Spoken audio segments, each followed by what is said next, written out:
Hello, నా పేరు doctor Venkateswara Reddy, MS generals and laparoscopic surgeon, holistic hospital Kadapa branch అండి. ఈరోజు అప్పర్ అబ్డామినల్ పెయిన్ అంటే పైన కడుపులో నొప్పి ఎందుకు వస్తుందనే దాని గురించి మీకు తెలియజేయబోతున్నాను. కుడివైపు ఎక్కువగా నొప్పి వచ్చినప్పుడు పసర్తిత్తిలో వాపు కానీ పసర్తిత్తిలో రాళ్ళు కానీ అయి ఉండే అవకాశాలు ఉన్నాయి.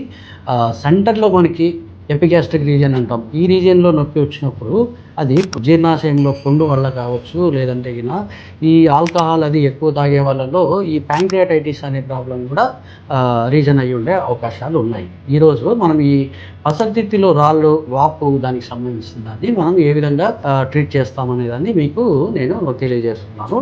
ఈ పసర్తిత్తిలో వాపు కావచ్చు, పసర్తిత్తిలో రాళ్ళు కావచ్చు, ఏదైనా తయారైనప్పుడు మనం దాన్ని ఎంత వీలైతే అంత తొందరగా సర్జరీ చేసి పసర్తిత్తిని, గాల్ బ్లాడర్ అంటాం ఇంగ్లీష్లో, దాన్ని తీసేసుకునే ఆపరేషన్ అనేది చేయించుకోవడం ఎంతో అవసరం. సో ఇవనేవి మనం నెగ్లెక్ట్ చేయడానికి లేదు. ఎంత వీలైతే అంత తొందరగా మనము గమనించుకున్నామంటే దాన్ని సర్జరీ చేసుకుంటే ఈజీగా మనము ఈ లాప్రోస్కోపిక్ విధానంలో చిన్న రంధ్రాల్లోని మనం చేసుకోవడం జరుగుతుంది. ఇది నెగ్లెక్ట్ చేసినప్పుడు మార్చాల్సిన అవకాశాలు ఉంటాయి. ఆ కోత పద్ధతి అనేది చాలా పెద్ద కోతలో చేసుకోవాల్సి పడుతుంది.